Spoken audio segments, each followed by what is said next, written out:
আসসালামু আলাইকুম। সবাই কেমন আছেন? আশা করি সবাই ভালো আছেন। আপনাদের সামনে একটি নতুন ভিডিও নিয়ে হাজির হলাম। সেনানিবাসে আশ্রয় নেওয়া ২৪ রাজনীতিকের কে কোথায়? আ. লীগের যারা কলকাতায় তারা ক্রিমিনাল, স্বরাষ্ট্র উপদেষ্টা। আসামে বাংলাদেশি খোঁজার নামে মুসলিমদের হেনস্থা। এতক্ষণ শুনছেন শিরোনাম, এইবার শুনবেন বিস্তারিত খবর। আসামে বাংলাদেশি খোঁজার নামে মুসলিমদের হেনস্থা। আসামে বাংলাদেশিদের বিরুদ্ধে পুলিশি অভিযান ক্রমাগত তীব্র হচ্ছে। বিভিন্ন ফরেনার্স ট্রাইব্যুনালে বিদেশি ঘোষিত ১৫০ থেকে ২০০ জনকে ইতোমধ্যে মাটিয়ার ডিটেনশন ক্যাম্পে পাঠানো হয়েছে।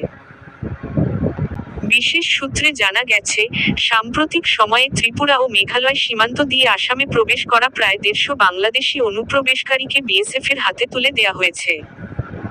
তাদের সীমান্ত দিয়ে পুশব্যাক করা হবে। গত শুক্রবার রাতে যে অভিযান শুরু হয়েছিল, তার তীব্রতা ক্রমশ বাড়ানো হচ্ছে। বিভিন্ন জেলায় বাংলাদেশিদের খুঁজে বের করতে রাতভর তল্লাশি অভিযান চালাচ্ছে পুলিশ। বাংলাদেশিদের আটক করা হচ্ছে। শুধু গুয়াহাটি ও কামরূপ জেলা থেকে শতাধিক বাংলাদেশিকে পুলিশ রিজার্ভে এনে তাদের নথিপত্র যাচাই ও জিজ্ঞাসাবাদ করছে। এআইইউডিএফ এবং কংগ্রেসের সংখ্যালঘু নেতাদের অভিযোগ, বাংলাদেশি নামে প্রকৃতপক্ষে ভারতীয় মুসলিমদের হেনস্থা করা হচ্ছে। ইউডিএফ বিধায়ক রফিকুল ইসলাম বলেছেন, তারা বিদেশি বিরোধী। কোনো অবৈধ বিদেশি আসামে থাকুক, সেটা তারা চান না। কিন্তু বাংলাদেশি খোঁজার নামে ভারতীয়দের ওপর হেনস্থা কোনোভাবেই মেনে নেয়া যায় না। মধ্য ও ভোররাতে সাধারণ সংখ্যালঘুদের আটক করছে পুলিশ, শুধুমাত্র বাংলাদেশি স্নেহভাজন হিসেবে। কংগ্রেস বিধায়ক আব্দুর রহিমের বক্তব্য, গরু ছাগলের মতো ব্যবহার করা হচ্ছে সাধারণ সংখ্যালঘুদের সঙ্গে। এই সরকার যে মুসলিম বিরোধী, বিচারহীনভাবে মুসলিমদের নামের পাশে বাংলাদেশি বা স্নেহভাজন বাংলাদেশি তকমা বসিয়ে দেয়ার ঘটনাগুলো সেটাই প্রমাণ করছে। ভারতের কলকাতায় একটি ইফতার পার্টিতে আওয়ামী লীগের সদস্যরা নাশকতার পরিকল্পনা করেছে এমন একটি বক্তব্য ছড়িয়েছে। এই বিষয়ে কোনো পদক্ষেপ নেওয়া হয়েছে কিনা জানতে চাইলে স্বরাষ্ট্র উপদেষ্টা লে. জেনারেল অব. মো. জাহাঙ্গীর আলম চৌধুরী বলেছেন, কলকাতায় কারা আছে? কলকাতায় আছে ক্রিমিনাল। ক্রিমিনালরা তো সব সময় এই জিনিস চিন্তা করবে। ক্রিমিনালদের বিরুদ্ধে ব্যবস্থা নেওয়া হবে। জাতীয় ঈদগাহ মাঠের সার্বিক পরিস্থিতি তুলে ধরে বলেন, জাতীয় ঈদগাহে প্রায় ৩৫,০০০ মুসল্লি ঈদের জামাতে শরিক হন। এখানে অনেক গুণীজন ও গণ্যমান্য ব্যক্তিরা আসেন। তাদের নিরাপত্তার জন্য আমাদের যত ধরনের ব্যবস্থা নেওয়ার কথা, সব ধরনের ব্যবস্থা নিয়েছি। ঈদের নামাজ পড়তে পারে সেজন্য অজুর ব্যবস্থা রাখা হয়েছে। খাবার পানির ব্যবস্থা রাখা হয়ে। যদি কারোর চিকিৎসার প্রয়োজন হয় এখানে সেই ব্যবস্থাও রাখা হয়েছে। এখানে কারো জায়নামাজ নিয়ে আসার দরকার নেই। সবার জন্য কার্পেটের ব্যবস্থা করা হয়েছে। তিনি বলেন, আসন্ন পবিত্র ঈদুল ফিতরকে কেন্দ্র করে সারাদেশে নাশকতার আশঙ্কা থাকলেও নিরাপত্তার কোনো অভাব নেই। যদি কোনো ধরনের সংবাদ আপনারা, সাংবাদিকরা পান, তাহলে আমাদের জানাবেন। আমরা আপনাদের নিয়ে সেটি প্রতিহত করব। এর আগ সকাল 10:30টার দিকে রাজধানীর কমলাপুর রেলওয়ে স্টেশন পরিদর্শন করেন স্বরাষ্ট্র উপদেষ্টা। সেখানে তিনি বলেন, এবারের ঈদযাত্রায় ট্রেনের টিকিট কালোবাজারি রোধে কঠোর নজরদারি ছিল, ফলে রেলওয়ের কোনো কর্মকর্তা-কর্মচারী এই অপকর্মে জড়ানোর সাহস পাননি। স্বরাষ্ট্র উপদেষ্টা আরও বলেন, পথে পথে চাঁদাবাজি চলত, গাড়ি থামানো হতো, এবার সেটাও হয়নি।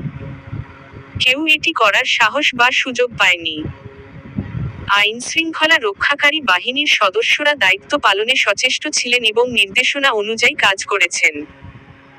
সব মিলিয়ে এবারের ঈদযাত্রা ইতিবাচক ফলাফল এনেছে। সেনানিবাসে আশ্রয় নেওয়া ২৪ রাজনীতিকের কে কোথায়? গত বছরের ৫ আগস্ট আন্দোলনের মুখে শেখ হাসিনা পালিয়ে ভারত গেলেও অনেক আওয়ামী লীগ নেতা, মন্ত্রী, সরকারি কর্মকর্তা, বিচারপতি ঢাকা ক্যান্টনমেন্ট সহ দেশের বিভিন্ন ক্যান্টনমেন্টে আশ্রয় নেন। সর্বশেষ গত বৃহস্পতিবার সেনাবাহিনীর পক্ষ থেকে ৬২৬ জনের একটি তালিকা দেওয়া হয়। যাতে দেখা যায়, ঢাকা ক্যান্টনমেন্টে ২৪ জন আওয়ামী লীগ নেতা, এমপি, মন্ত্রী আশ্রয় নেন। পরে এরা সুবিধাজনক সময়ে সেনানিবাস ত্যাগ করেন। বর্তমানে এরা কে কোথায় রয়েছেন, তা নিয়ে জনমনে ব্যাপক আগ্রহ তৈরি হয়েছে। জানা যাচ্ছে, এই ২৪ জনের মধ্যে সাবেক স্পিকার শিরীন শারমিন চৌধুরী দেশেই অবস্থান করছেন। তিনি ক্যান্টনমেন্টে রয়েছেন বলে এর আগে একাধিকবার সংবাদমাধ্যম ও সামাজিক যোগাযোগ মাধ্যমে খবর বেরিয়েছে। সাবেক ডেপুটি স্পিকার শামসুল হক টুকু রয়েছেন লন্ডনে। দেশে কারাগারে রয়েছেন সাবেক মন্ত্রী জুনায়েদ আহমেদ পলক, শাহজাহান খান, সাবেক এমপি বহু বিতর্কিত সাইদুল হক সুমন, ব্যারিস্টার সুমন নামে পরিচিত, বগুড়া -৬ আসনের সাবেক এমপি রাগিবুল আহসান রিপু, আওয়ামী লীগ নেতা সুজন সাত্তার, সাবেক এমপি এম এ লতিফ। এদের মধ্যে ভারতে পালিয়ে গেছেন টাঙ্গাইলের ত্রাস, সাবেক এমপি ছোট মনির, আওয়ামী লীগ নেতা ময়মনসিংহ সিটি কর্পোরেশনের সাবেক মেয়র ইকরামুল হক টিটু, হবিগঞ্জ -৩ আসনের সাবেক এমপি আবু জাহির, বগুড়া -৪ আসনের সাবেক এমপি এ কে এম রেজাউল করিম তানসেন, সাবেক এমপি নাজমা আক্তার, জামালপুরের মাদারগঞ্জের সাবেক ইউপি চেয়ারম্যান মাহবুব আলম। এদের কেউ কেউ ভারতের কলকাতা, মেঘালয় ও দিল্লিতে অবস্থান করছেন বলে জানা গেছে। এছাড়া ছাত্রলীগের সাবেক নেতা সাবেক এমপি ইকবালুর রহিম এবং যশোরের সাবেক এমপি কাজী নাবিল আহমেদ যুক্তরাষ্ট্রে অবস্থান করছেন বলে জানা গেছে। সিলেটের সাবেক মেয়র আনোয়ারুজ্জামান চৌধুরী রয়েছেন লন্ডনে। কিশোরগঞ্জের মিঠামীন উপজেলার সাবেক চেয়ারম্যান শরীফ কামাল দেশে রয়েছেন। Councillor S M Rafiuddin Ahmed, S M Faisal Ahmed Rana, Barishal city কর্পোরেশনের সাবেক কাউন্সিলর জিয়াউর রহমান বিপ্লবের অবস্থান সম্বন্ধে জানা যায়নি। খুলনা সিটি কর্পোরেশনের সাবেক মেয়র তালুকদার আব্দুল খালেক, বাগেরহাট -৪ আসনের সাবেক এমপি হাবিবুন নাহার এখনও দেশে আত্মগোপনে রয়েছেন বলে একাধিক অসমর্থিত সূত্র জানিয়েছে। বৃহস্পতিবার আইএসপিআর জানায়, প্রাণনাশের আশঙ্কায় যেসব ব্যক্তি সেনানিবাসে আশ্রয় নিয়েছিলেন, তাদের মধ্যে ছিলেন ২৪ জন রাজনৈতিক ব্যক্তিত্ব, ৫ জন বিচারক, ১৯ জন বেসামরিক প্রশাসনের কর্মকর্তা, ৫১৫ জন পুলিশ কর্মকর্তা ও সদস্য, বিভিন্ন পাবলিক বিশ্ববিদ্যালয়ের ১২ জন কর্মকর্তা কর্মচারী এবং ৫১ জন পরিবার পরিজন, স্ত্রী ও শিশু। সব মিলিয়ে মোট ৬২৬ জনকে দেশের বিভিন্ন সেনানিবাসে আশ্রয় দেওয়া হয়। সংস্থাটি জানায়, ওই সময় শুধু মানবিক দায়বদ্ধতা থেকেই এই আশ্রয়ের ব্যবস্থা করা হয়েছিল। আইনবহির্ভূত হত্যাকাণ্ডের ঝুঁকিতে থাকা এসব মানুষের প্রাণরক্ষা করাই ছিল সেনাবাহিনীর মূল উদ্দেশ্য। আইএসপিআর আরও জানায়, পরিস্থিতি উন্নয়ন সাপেক্ষে, আশ্রয় গ্রহণকারীদের বেশিরভাগই ১-২ দিনের মধ্যেই সেনানিবাস ত্যাগ করেন এবং এর মধ্যে ৫ জনের বিরুদ্ধে আনীত অভিযোগ মামলার ভিত্তিতে, যথাযথ আইনি প্রক্রিয়া অনুসরণ করে, আইনশৃঙ্খলা বাহিনীর কাছে হস্তান্তর করা হয়। আইএসপিআরের বিবৃতিতে আরও জানানো হয়, সেনানিবাসে অবস্থানকারী ও আশ্রয় প্রার্থীদের ব্যাপারে ২০২৪ সালের ১৮ আগস্ট আইএসপিআর আনুষ্ঠানিক সংবাদ বিজ্ঞপ্তি প্রকাশ করে।